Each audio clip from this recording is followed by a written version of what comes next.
দুর্বৃত্তরা জড়িত সন্দেহে আটক করা হয়েছে দুজনকে। গত রাতে বাদেমাজু গ্রামের ব্যবসায়ী সবুজকে বাড়ি থেকে ডেকে পাঠায় ফরিদপুর মাঠে নিয়ে যায় কয়েকজন দুর্বৃত্ত। তারপর তাকে হত্যা করে মরদেহ ও মোটরসাইকেলে আগুন ধরিয়ে দেয়।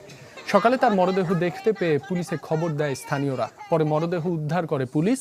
এদিকে যশোরের ঝিকরগাছায় স্বর্ণের কানের দুল ছিনিয়ে নিতে 10 বছরের এক শিশুকে হত্যা করেছে মাদকাসক্ত নারী।